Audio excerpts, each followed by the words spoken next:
Dimming, we're getting the full theatre experience. Mood lighting. Hello, everybody. Quick vox pop. I'm kind of curious. How many people in the room right now have heard of Ghostfire Gaming? Who's here for Ghostfire? Yeah. All right. Second question. How many people are fans or have heard of the Eldritch Lorecast, specifically our podcast? Okay. All right. No, good. That's good. That's telling. Yeah.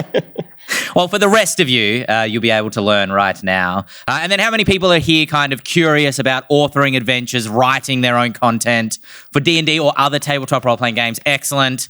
You people who didn't raise your hand, I'm curious about you. Yeah, why are you here? Well, for what purpose? Thank you for coming to support us specifically. I appreciate that. Cool. Well, for those that don't know, this is going to be a sort of special edition of the Eldritch Lorecast, which is our podcast. It's on YouTube, it's on Spotify, it's on places you can find it. So I'm going to go through my intro as normal because it's fun to do. And then this may appear in the podcast feed at some point. I'm actually not sure if it will or not, but we'll find out. Dante's nodding, so apparently yes. Still just off frame. Dante is just a name in the ether.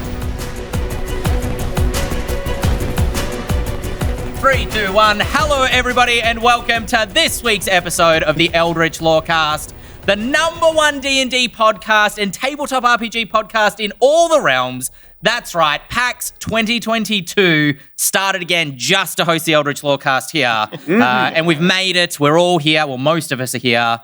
In the room. Sean Merwin couldn't make it to Australia because tickets are expensive. But my name's Ben Byrne, and I'm here joined, as always, by James Hake, Dael Kingsmill, and then special guest, our project manager from Ghostfire Gaming, Phil Beckwith. Woo! Yeah, that's right. Give it to Phil. Give him that. Yeah. Thanks, everybody. Phil, I'm going to ask you first up, what is your favorite thing that you have written for a tabletop RPG product? Or even if it's not a product yet, if it's just something that you've worked on, never got released. Sure. There's so many. I think, honestly, my favorite thing that I like to, I guess, look at is probably the very first thing I ever wrote and released. It's an adventure called Something Smells Fishy, which is no longer up anywhere. It was on the DM's Guild at some point. It's the worst thing I've ever written. But it's a good baseline. I always like to go back to it as a good baseline to see how far I've come and really see, to sort of measure how things are going. What's one of the things you're measuring? Like, what's a key learning that you take from that you think makes it a terrible adventure that you've improved upon? Why is it crap, basically, Phil? Tell us that. It's a murder mystery, and mysteries are notoriously difficult to design for. That's pretty much what. Fair. Just don't do murder mysteries? Is that the structure? The structure is terrible, and I've learned a lot since then. Gotcha. Yeah. Fair enough. James Hake, because I like to jump around, what is your favorite thing that you have ever written, and why is it the Taldore campaign setting? Ben, the favorite thing I've ever written is the next thing I'm writing. It's the thing that's coming up next for Ghostfire that we teased in our big announcement the other day, our Valaka project. Ooh. No. That's true. I think for me, my favorite thing I've ever done is always the next project, because kind of like what you said, Phil, it's always the thing that I have learned the most before doing. It's something that I can put every bit of experience that I've had in encounter design, in lore design, in character design, and all of those things. I always aim it for it to be the culmination of all of that work. But just like you, I do still have a soft spot for the first thing I ever published, because it was all an in-house thing. Temple of Shattered Minds, still on the DM's Guild. All the layout, the writing. I ordered the art myself. I didn't have anyone, but me and an editor helping me to put that thing together. And so there's a sort of sentimental specialness of that. Good. Dael Kingsmill, last but not least, I know you don't think of yourself necessarily as an adventure author, but you do a lot of tabletop RPG writing. Whether or not the public ever get to see it is another question. But if you had like a project, whether you released it, whether you did a video on it or not, what would your favorite thing be? I'm the audience surrogate today. I've published things, but not adventures. So I'm just like you. I write my adventures for my table. I think one of my favorite adventures that I've written for my table was kind of this investigation of a fairy forest. There was smoke rises from the heart of the Fey Acre, which is a very dramatic line, which is always very important. The first thing you need, a dramatic prompt, and then it ended with a prince of the Fae called Eileen the Burner Prince, which is a good name, coming into the city and putting everyone to sleep and setting the city on fire, and the players having to stop it. So that was a fun adventure I did. But also in terms of like stuff I've published that I really like, I'm surrounded by very deep answers. You've got the first thing I ever did. It reminds me of where I came from. And the next thing is but I don't know, man. I really liked this one rogue subclass I published. I thought it was neat. No, that's fair. I mean, we called the panel Authoring Adventures because it's catchy. But really what I think I mean is like any kind of tabletop RPG content, whether it is like an adventure module or whether it is like a stat block for a monster. One of my favorite things I've ever written was a monster called the Valravan, which is a word I stole from Norse mythology. I'm not that creative. But basically it's like a cannibal who has had to resort to cannibalism to survive in an extreme conditions, and then slowly becomes more and more monstrous. It's kind of like a Wendigo style monster, and it terrifies people when described. And so I just love that one little bit of an adventure I wrote specifically more than anything else. But we all have a deep love for telling stories through tabletop RPGs. So James, I'm going to start with you, kind of asking what got you started authoring tabletop RPGs or RPG content, and how, like, specifically around going from being a DM or a GM who's homebrewing content, who's making stuff for their table, into someone who's putting it out there for others to engage with. Depression and loneliness.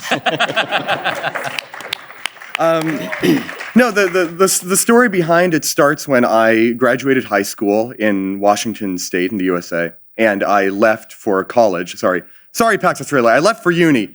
Right, thank you. We got him. In the state of California. Yeah, you're smart people. And so I left 1,000 miles away from basically anyone I knew and loved, and my home D&D group, and I sort of desperately hunted for a group of people to play RPGs with. This was in the era before Critical Role was popular, but I had this idea that I was going to college for theater performance. I wanted to be an actor. And I had this idea that I would find people within my program who also loved RPGs and loved that sort of storytelling and performative aspect of it. I didn't. With respect to the people of Los Angeles, California, the people I found there were a little pretentious and not very interested in my nerd game circa 2014. Scandalous. I found a group eventually before I graduated last year of school. But while I was kind of in this void of social despair, I was like, I need a creative outlet. It used to be that D&D was my creative outlet. I'm not running it anymore. I feel the walls of my mind collapsing upon themselves. And so I just turned all the energy that I would spend writing adventures for play, my own play, into writing adventures for other people to play. And I would put them up online for free on a blog, which does not exist anymore. And not too long afterward, the 5th edition Open Gaming License came out, and the DM's Guild came out, and that first adventure that I was just talking about, Temple of Shattered Minds, was the first thing that I'd written and sent off to publishers, being like, hey, hire me. Let me publish in your publication, instead of just sort of throwing it out into the void as a self-publisher. And it all kind of continued out from there. Sure. Can you explain for us a little bit more about the process of getting things on DM's Guild, which ultimately is not hard. It's kind of like putting a podcast on iTunes. It's like, just upload it. It's easy. But because there are legalities around that, and also how the 5th edition open game license works, which maybe less useful information than you might think, given that we're about to get another edition. But how does it function currently if folks want to throw things up on DM's Guild? All right, you came to the Authoring Adventures panel. Here we go. You are going to get the full legal spiel. That's what you came The here law. for, right? Right? Yeah. Yeah, you thought it was the law, Lore. Nah. We're going into the law of the land. Phil's actually a lawyer. No, I'm not. I am not a lawyer. Don't tell them that. I think you're thinking of Nick. I think Nick has a law degree, but legally he's not a lawyer. No, because for context, like when I started working on my own stuff, I worked within my own campaign setting, and I wanted to like publish a campaign guide not dissimilar to like what Taldore is. And you can't do that on DM's Guild, at least. It has to be for one of a select number of Wizards of the Coast owned properties, or sort of like settingless, so it can be kind of thrown into anything. So there are rules that kind of you need to be aware of if you want to throw things up on DM's Guild. And if there's one thing that D&D players know very well, it's rules, and reading rules, and interpreting rules. So when I first started doing this, my understanding of these rules was very slim indeed. In fact, Temple of Shattered Minds, its villain was a mind flayer, which is a monster I love dearly, but is one of those monsters that, under the Open Gaming License, is Wizards owned. It's their product identity. You cannot use that without getting in legal hot water with the big boys upstairs. What you can use is a squid-faced brain baddie.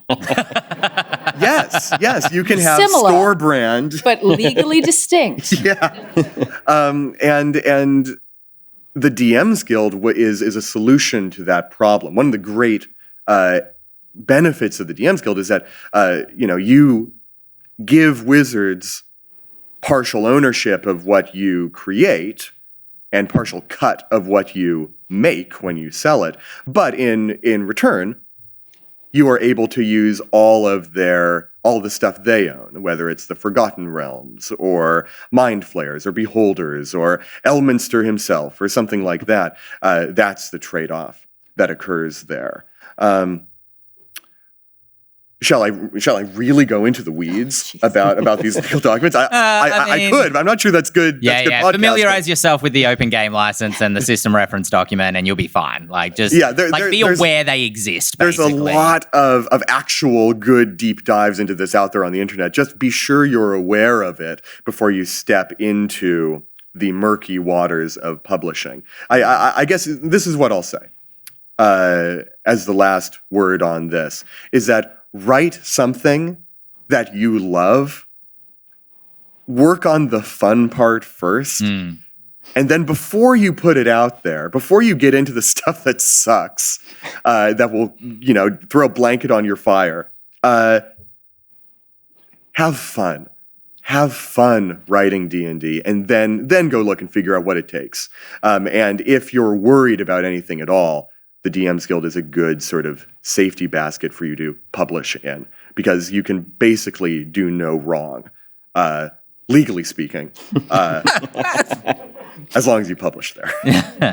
Drive-Thru RPG is owned by the same people. It's kind of like a sister site to DM's Guild, which is much more open in terms of what you can publish in terms of your own campaign setting, but also non-D&D products. So if you're working on your own system or something like that, even small games that don't have to be a full D&D fleshed out system, Drive-Thru RPG works as an alternative. It just means you can't use Mind Flayers or whatever it is. I had to go through one of my adventures and rename all the Goliaths Titans, because Goliath is really legally vague because it's a biblical term. But anyway, Phil, you've published, I know you've published on DM's Guild. I'm not sure about Drive-Thru RPG, but what, for you is the process of actually, you've written the adventure, you've gone through the LAW law, sure, and you're ready to kind of get it out to more people. What were your learnings from doing that and your experiences? I guess that anticipation when you first upload something is probably there's a moment where you hit upload, make it live, make it public, and then you sit there and you wait, hit refresh. You wait for somebody to buy it or even just download it for free. Yeah. But when they do, it's just that anticipation is very nerve-wracking, but it's a good anxiety. Sure. Yeah. Very exciting. How were you able to get more eyes onto the content that you were making? Because, hitting upload, it's up there with hundreds, if not thousands, of other products that people have made. Sure. Yeah. I think you start small. You talk about it wherever you can. And for me, I was very lucky. I'd uploaded my first Something Smells Fishy. Within the first year of DM's Guild, so it wasn't overly flooded at that point. Okay. And getting it out there was very, not easy, but it was definitely easier than it is now. So I think just talking to people about it, get on the socials, tell everybody about it. Sure. But don't spam socials on it. Talk about it. Talk about what you love about it. Yeah. Talk about your process. That's always good. People are interested and people will engage with that. Yeah, for sure. Do you mind if I hop in? Yeah, please do. Yeah. I'm not hosting this thing. You guys chat. No, Phil, I really agree with that. Yeah. I think the hardest thing about being a solo creator, working out of your bedroom or your home office or wherever you're working from a laptop in a coffee shop, wherever it is you're just kind of one person out there in the world trying to make something cool, ideally for other people to see and play. Absolutely. And you need some way for people to learn that it even exists. Mm-hmm. Mm-hmm. You don't have a marketing budget. You're not a company. You're one person who has a cool fantasy story they like. That's right. And when you start doing this out of sort of isolation and depression in your college dorm room, you don't have a community. You don't know anyone who wants it, and you somehow need to find a way to get it out there to people. And the way I found that is vital to do this, and I'm sure you found your way of making it happen yourself, is when you're at an event like this at PAX, where you are surrounded by people who love games, when you're on an internet community where everyone is there for more or less the same thing, for the love of the game, it's really vital that you don't just sort of market and network and sort of selfishly push yourself upon other people, but to make friends with other people and lift them up. And you create this sort of mutual support network of people who love your game and people whose games you love and things like that, until eventually this network has grown to a really sturdy size that whenever anyone makes something and puts it out online, you are part of that sort of megaphone network that's like, look at my friend.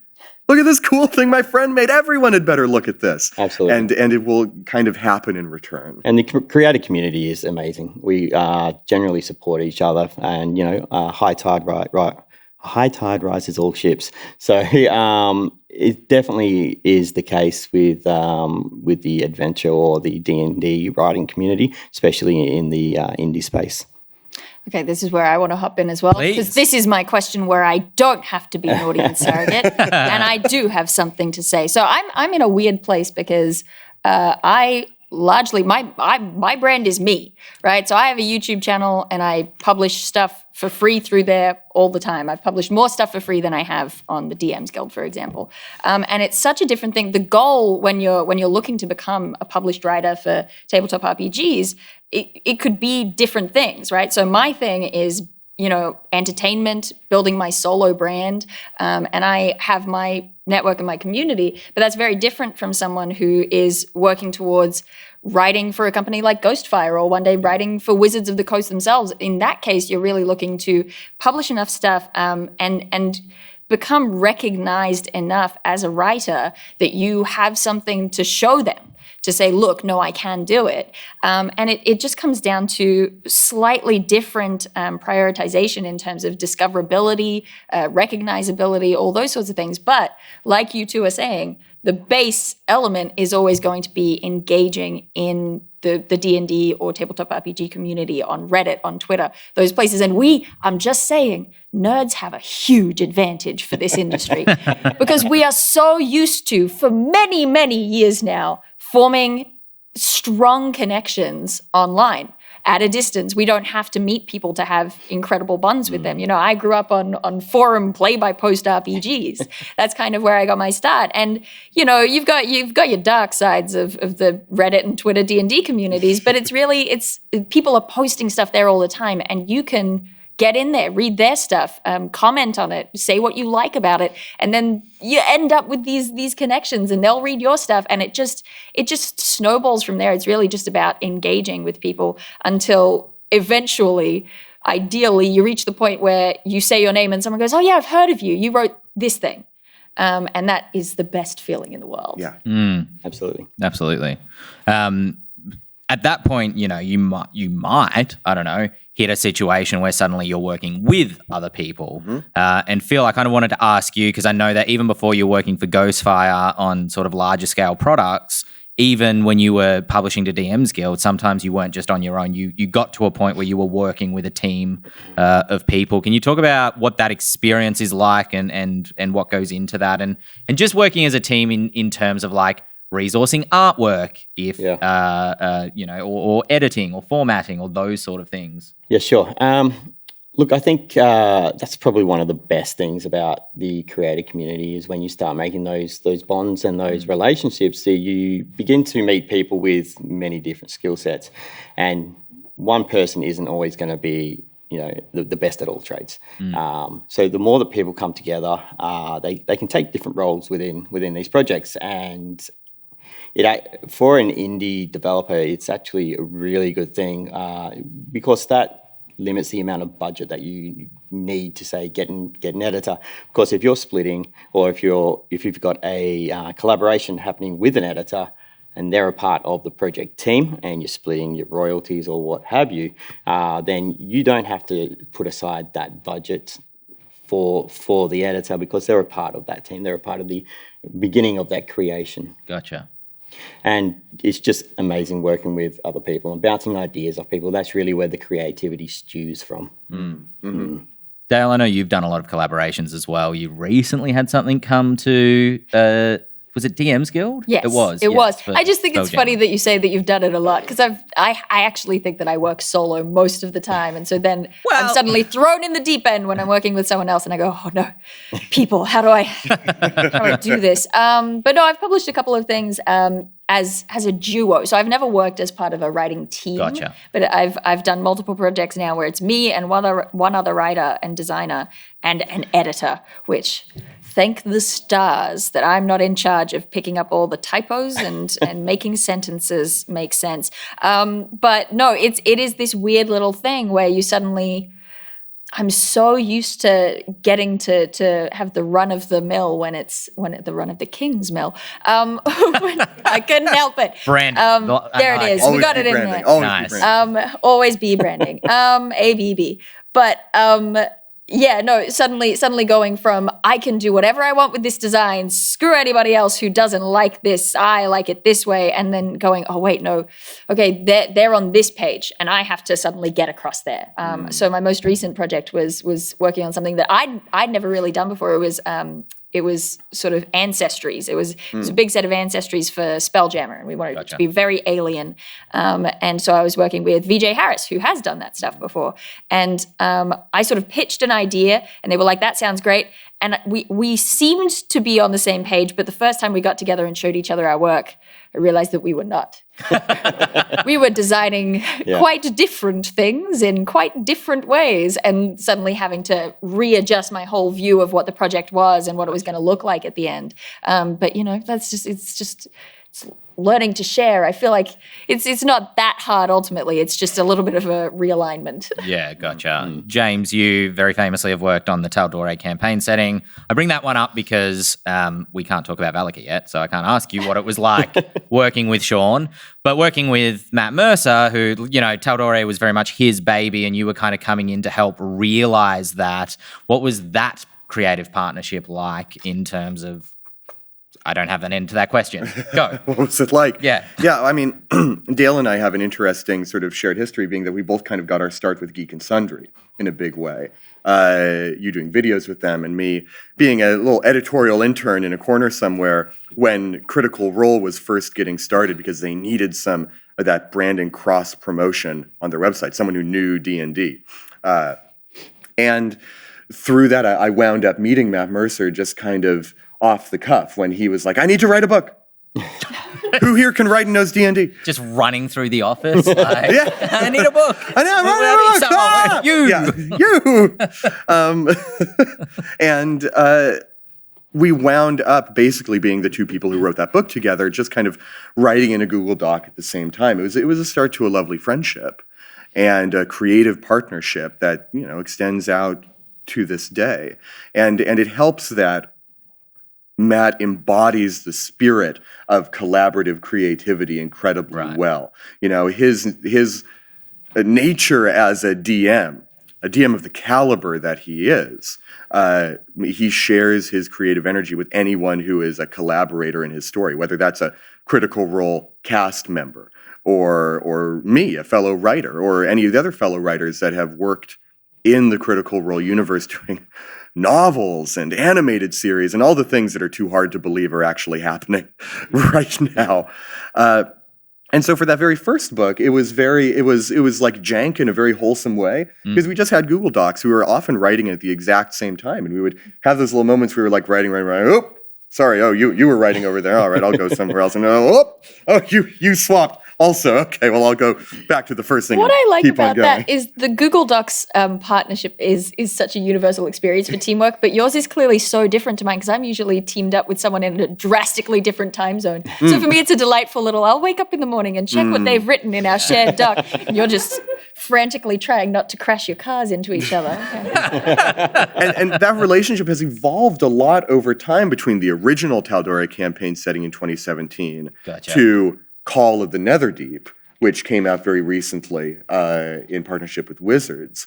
Because in the original, we had that sort of traffic jam, all working simultaneously thing. Then Call of the Netherdeep is a situation where many years later, Matt is creatively pulled in all directions. He has a lot of ideas that need to go into sort of a grand brand strategy.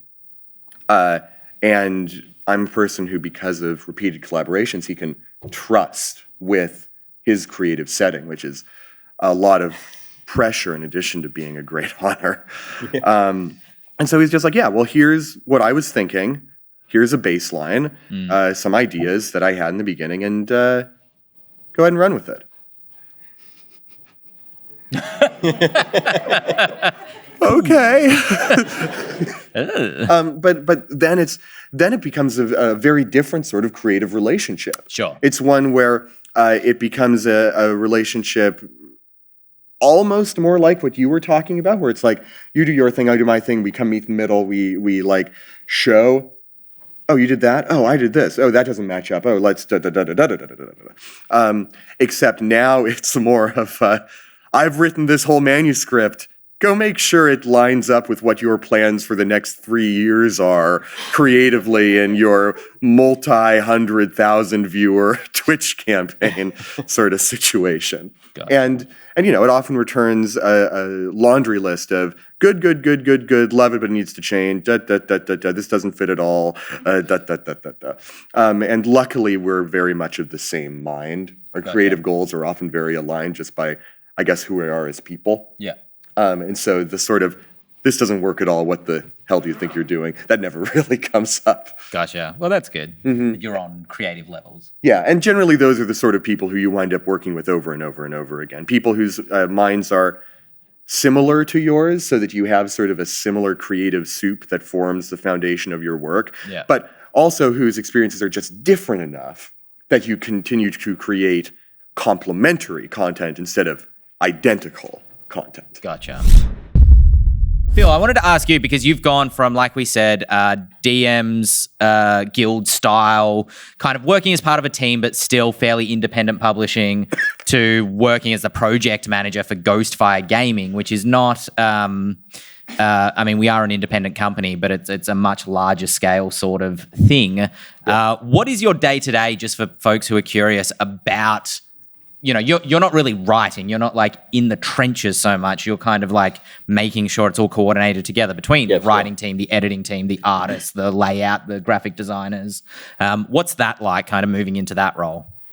Well, I come from a project management background from the IT industry. So moving across, bringing those project management skills with me was a great help, because managing many different people in different kinds of roles and being able to understand how each of them work, how each of them think, and how each of them react to the way that you assist them in doing or facilitate them in doing their role is very important. And just just knowing your people is one of the biggest things for me. And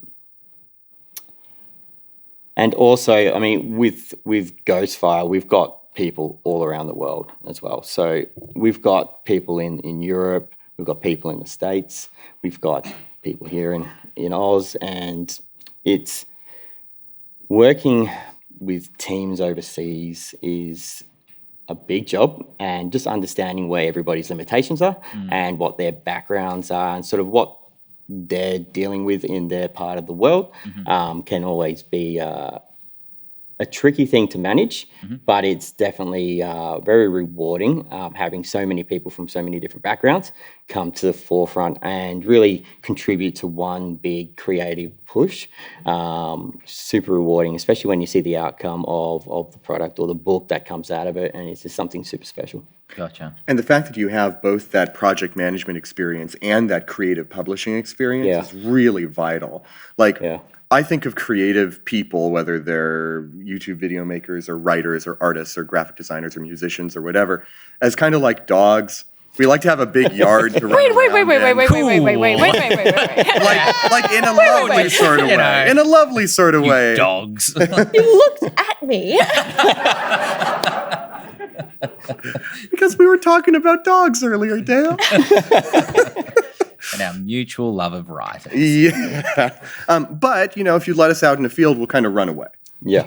And we rely upon folks like you, Phil, to create a yard for us that is, big enough to be enriching, but not so unconstrained that we'll get lost and not come home at night. I put up the pegs for the fence. Yeah. So project managing for a tabletop RPG product is a lot like building a dog park.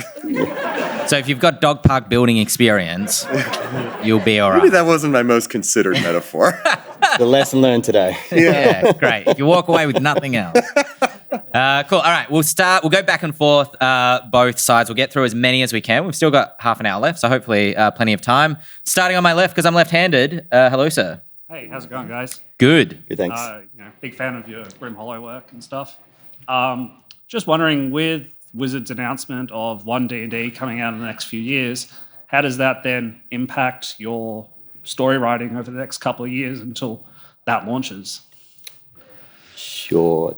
Joey, you're probably best to speak to this. How does it impact our story writing? I would say our story game writing. design, I guess. So as far as the stories we tell and the stories we create are concerned, it doesn't really affect us much at all. We're still dedicated to the dark fantasy of Grim Hollow, to the post-apoc of Aurora, to the genre-bending wildness of Fables. We still want to tell all the stories that we were before.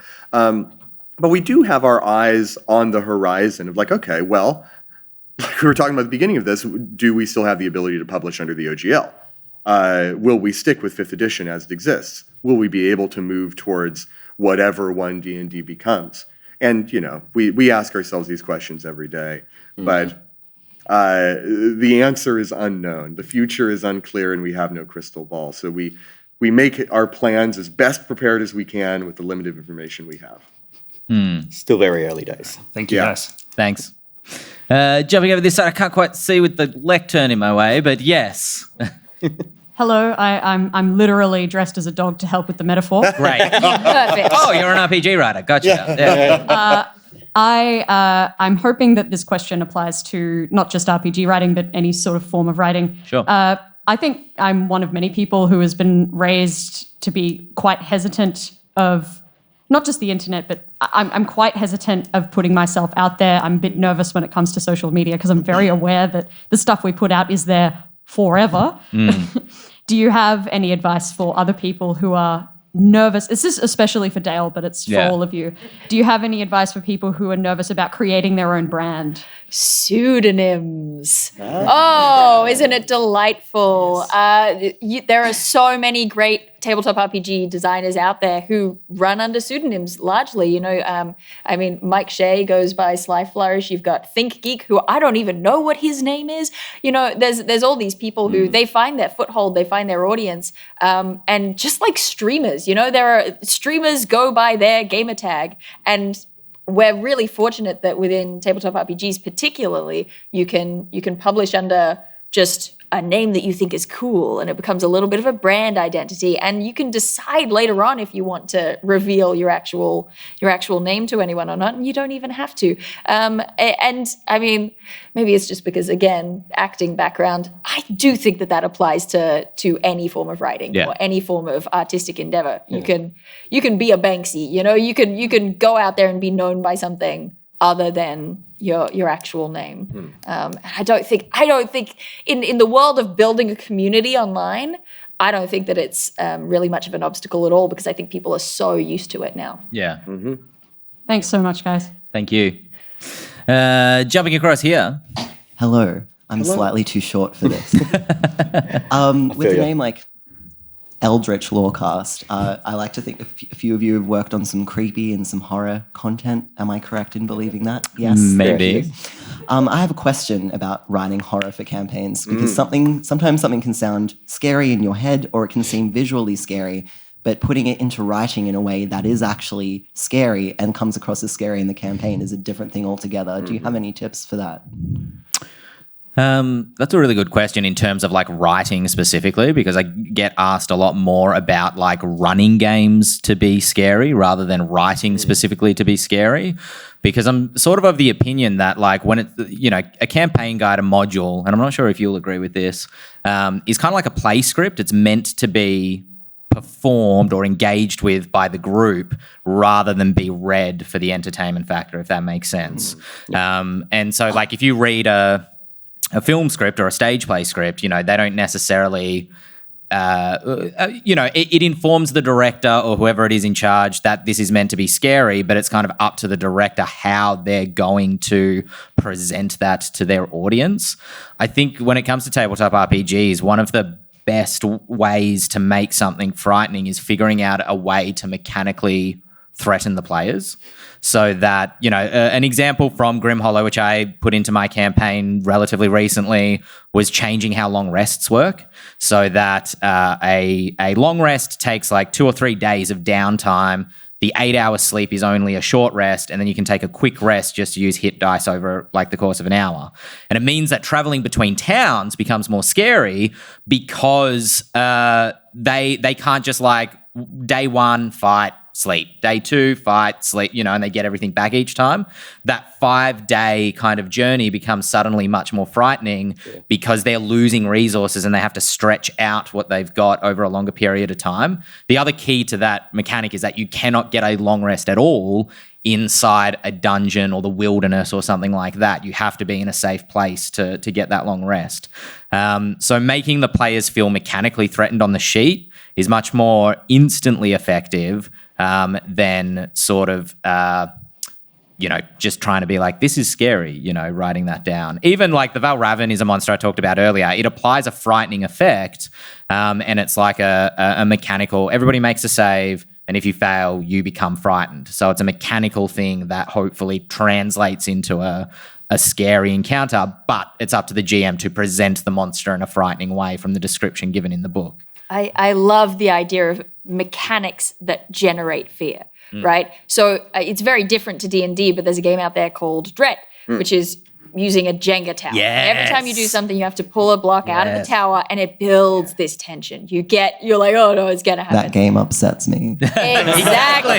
Yes. Right? Yes. And you can look for other mechanics that do things like that. Anything, I love to include a mechanic with a monster that, just every time something happens, you have to roll D percentile. And then eventually, if you roll under the number of, times that you've done it, eventually it's going to break, and it just builds up over time. Yeah. Anything that you can do to, add, timers to the table or dice to the table. It's tricky because you have to find places to write them in. But if a game adventure specifically tells me, at this point, roll a d20 behind the DM screen, don't tell your players what it's for. Actually, one of my favorite things to do is to ask for like a wisdom save or something, or a dexterity save when the players are anticipating a trap, but there's no trap there. And if they fail the save, I just tell them, yeah, you flinched. Like your character was just like, oh, I was anticipating the trap. And it's fun because they get like, oh no, something's happened as soon as you ask for the save.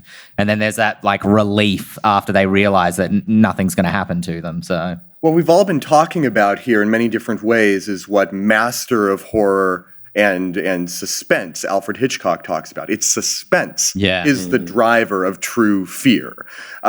His famous example is a movie scene in which there is a bomb, a time bomb, underneath a table in a coffee shop. And there's two ways of doing it. One is the scene goes on and the characters are talking, then boom! The bomb blows up.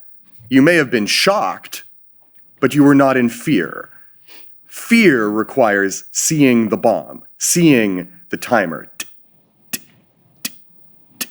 as you're waiting and wondering if the characters will ever notice that they are about to die because there's a bomb under their table.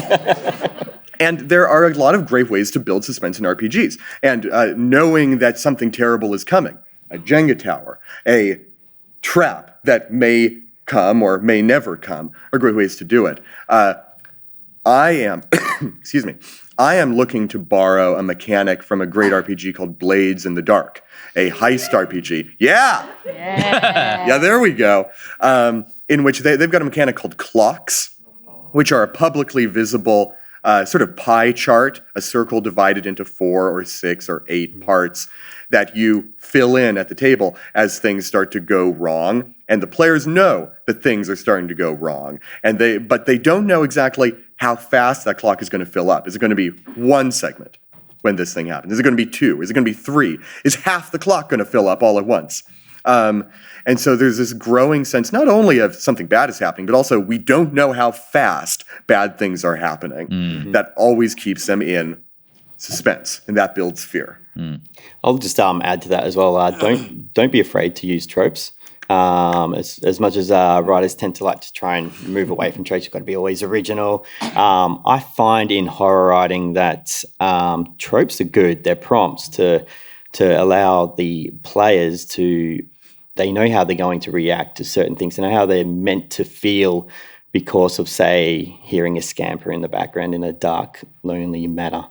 A little childish giggle in the background, they know they should be feeling fear, so they start to accept that and just automatically their subconscious comes to the forefront.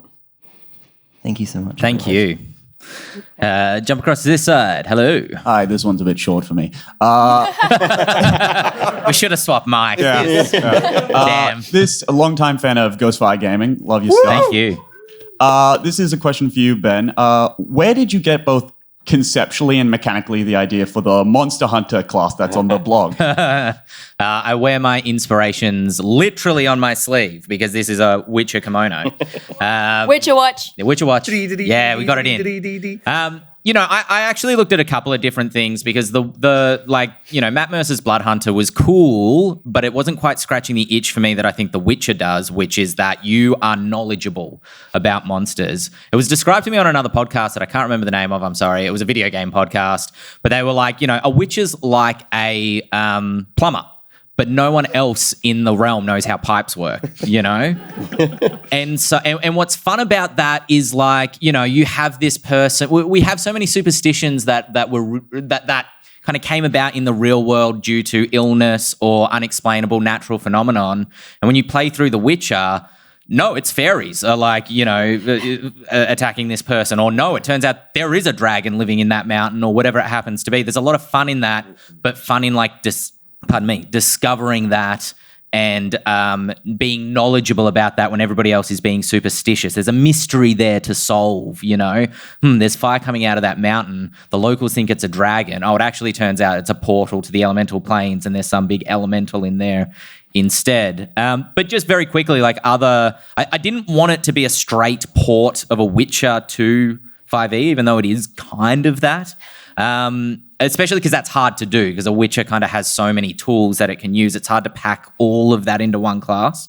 So other things that I tried to draw on, the Monster Grimoire ability in particular, where you keep your Witcher's knowledge, or slip of the tongue there, your Monster Hunter's knowledge, was actually inspired by Supernatural and the Winchester's dad's journal, because I remember in the Wendigo episode, they're trying to figure out what this thing is, and then one of the brothers pulls out the journal and they figure out it's a Wendigo, and they're like, all right, well, guns are useless, rock salt might work against this thing to slow it down, and their knowledge is what helps them defeat the monster ultimately.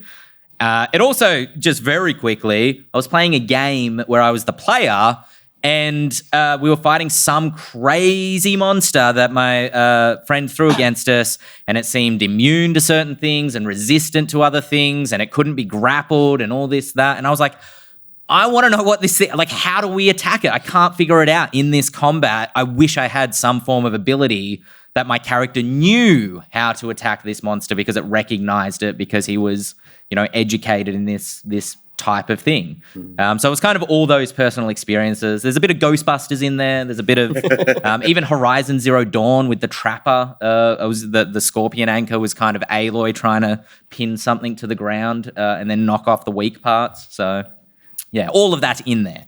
I think this actually leads to a good bit of game design talk. You're here for this, right? Where we talk about what kind of game Dungeons & Dragons in particular is. It's a classic RPG. It's the RPG that begat all other RPGs, basically. And since then, I think video game fans in particular have become somewhat used to, I know I am, games that require you to identify and exploit weaknesses, right? Think of any Legend of Zelda boss. You can't just wail on that thing until it dies, unless you're a Breath of the Wild boss. You need to identify its weak point, find what item can exploit it, and then use that pattern. And that can be made fun of sometimes because it becomes a very rote thing once you've identified the pattern.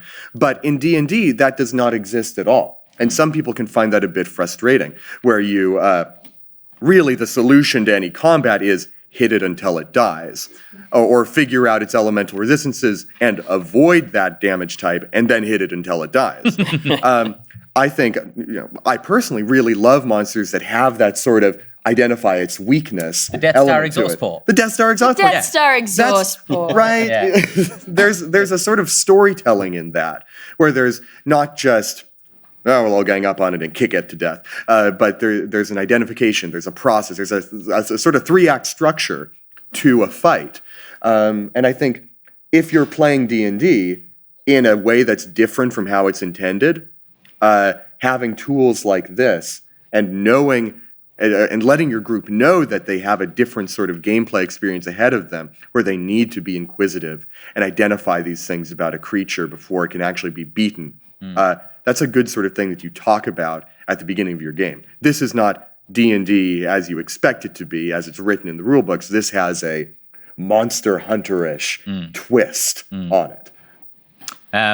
Anybody who's curious, our latest video on the Ghostfire Gaming YouTube channel has a link to a playtest for the Monster Hunter. It's totally free. It's a full class. Go check it out. Thank you very much. Thank you. We are running low on time, just letting people know. We might take one or two more. I'll jump over here, sir. Like, I'm sure many people here, I'm trying to design my own RPG content, and I'm wondering if you have any advice on pitching to publishers or Ghostfire Gaming and that kind of thing. Yeah, pitching to publishers. There's a lot of good literature out there for learning how to write a good pitch, whether that's for, any kind of writing, whether it's fiction writing or technical writing or anything like that. I think a good pitch is finding the contact info for the person in charge, an editor-in-chief of a blog, or someone who's running an open call for a new publication. Make sure they're accepting pitches, or, be respectful of whether or not, if you don't know they're accepting pitches or not, be like, hey, I don't know if your submissions are open, but I like your company and I think I have this that would suit you. Whenever I send a pitch email, I send 3 pitches, 1 paragraph each with a snappy title if I can figure it out, because that gives the editor something to choose from. It increases your odds of finding something that clicks into their preferences and into, and avoiding the issue where someone else has pitched your exact same idea and they got there ahead of you, so you give yourself more chances to succeed. And just finally, how do I say this? Make sure you're pitching towards the kind of content they already publish. Yeah. Familiarize yourself with the publisher. If you're pitching to Kobold Press, know their Midgard setting. If you're pitching to Ghostfire Gaming, know the Grim Hollow setting. If you're pitching to Wizards, don't pitch to Wizards. They don't accept pitches. Right? That's part of knowing. That's part of monster hunting your publishers. They are immune. Yeah, they're immune to pitch damage. Yeah, Right, gotcha. exactly. Yeah, great. You'll never win that way. Yeah. You need to build up your repertoire in other ways before going for that boss monster. Yeah, it can be very tempting to, work really hard the whole time on your magnum opus, my greatest creation, my totally original tabletop RPG, and then pitch that. But I think it's worthwhile creating smaller stuff that is more catered to publishing companies and hitting them up with that stuff. Soften them up a little bit. I made this for you. Do you like it? Well, what about this? Yeah. Pick your moments. I agree. And even going like a little bit of a step further, sometimes they might not be in a place where they're looking for pitches for unique systems or like what you specifically want to work on. But in terms of building a body of work, we have writers that sometimes work on our blog, and then I'll be like, hey, these blogs have done well. I really like this person. If anybody wants to design, and I'll kind of mention it to the rest of the team. Sometimes you might get given work rather than sort of being able to work on exactly what you want to when you're entering in. Oh, and have a work sample ready. Yes. Ideally, a work sample that closely matches the kind of work you're pitching. Yeah. And this is where the DMs Guild is really, really great. Even if no one buys it, and it's a crowded market, so, the odds of only getting a handful of sales if you don't have a big network to support you are, they're pretty good. But that doesn't mean it's worthless. If you have something published somewhere that you can send to someone who is eager to look at your work to see if you're a good fit for what they want to do, that's a huge win for you, is being like, oh, yeah, I want to pitch you, an article that's 3 new monsters for a dark fantasy setting, for example. And you have a little supplement, a little 2-page supplement of monsters for dark fantasy that you've already published using public domain art and Microsoft Word's own layout on the DMs Guild.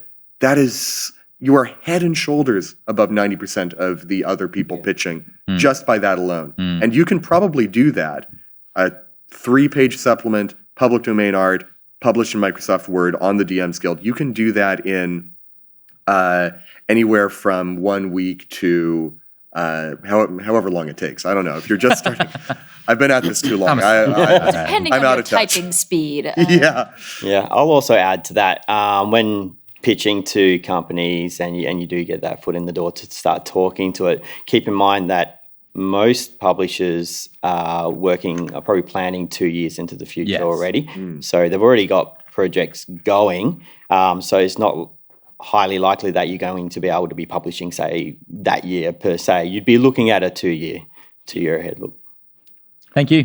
Thank you. Okay, this might be the last question because we are running out of time. I apologize, but we'll just jump over here. Yes? Yeah. You mentioned writing something you love and writing something for fun. This is for anyone who can answer it. What do you think the differences are between writing fantasy novels and writing adventures? Oh, so much. Oh, they're totally different. In summary. This is a great question for James. The first time we met, I asked, how do you write an adventure when you don't know what the players are going to do? And got a long, it was good. It was good. Too long for this time slot. No. The abridged version. Ben, earlier, 4 minutes, go. Earlier you said, Ben, that adventures are like play scripts. And I agree. Yeah. I agree wholeheartedly. They're like play scripts without any main characters. And if that sounds ridiculous to you, it is. Writing an adventure is a ridiculous concept. It's wild that we do it. Because what you're creating is setting, tone a little bit before your players clown shoes their way all over it. And you're creating villains. I think for a lot of people, the number one thing that goes into an adventure is a villain. That's what I did when I did Temple of Shattered Minds still in the DM's Guild, is that I made my villain, the Mind Flayer that I couldn't publish legally under the OGL. I had to go to DM's Guild for it. And so it was a mystery that all stemmed from the theatrical motivations of this alien brain-eating villain. And that formed the backbone of the story for my adventure. The rest was kind of a sandbox experience that tried to be agnostic of the player's actions. People would react to the players rather than having a railroad which mandated actions. In a novel, you can mandate actions because you hold all the cards. In an adventure, you've got 2 cards tops, maybe 3. And you got to play those cards as hard as you can while trying to anticipate the movements of everyone else. Yeah, I think another way to look at it is, an adventure is a technical document. It's not a story A to Z. It's a technical document that allows you to inform the GM on how you or how they can go about providing a fun time for their players. Yeah. Cool. Thank you so much. All right. I think we might end it there. I'm sorry. I'm mindful of the other panel that's coming in. We can do it. Quick. We can do it. Do what? Hey, if One more. you didn't get to ask your question, what's our email address for the Eldritch Lorecast? If you didn't get to ask your question, you can send them to podcast@ghostfiregaming.com. I read every email that comes through, and I throw as many of them on the podcast as possible. We are a weekly podcast. We're here every week. If you search the Eldritch Lorecast on YouTube, or Ghostfire Podcasts is the YouTube channel, you'll find us. We're also in Spotify and iTunes and Stitcher and any good podcast. We're all good basically. podcasts. Yeah. If they don't have us, then that's their fault, not mine. You can find us there. Also, Dael, James, and I are doing a live play at 3:30 today in the Quokka Theatre. We're going to be pirates. We are going to be space pirates. Well, they're going to be space pirates. I'm going to be not that. But so do come and hang out there. Otherwise, is there anything I've forgotten? I don't think so. All right. My name's Ben Byrne. I've been here, as always, with Dael Kingsmill, James Hake, and special guest Phil Beckwith, standing in for Sean Merwin. Woohoo! And we will see you next week.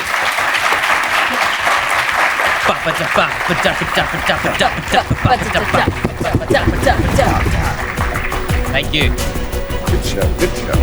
Good show.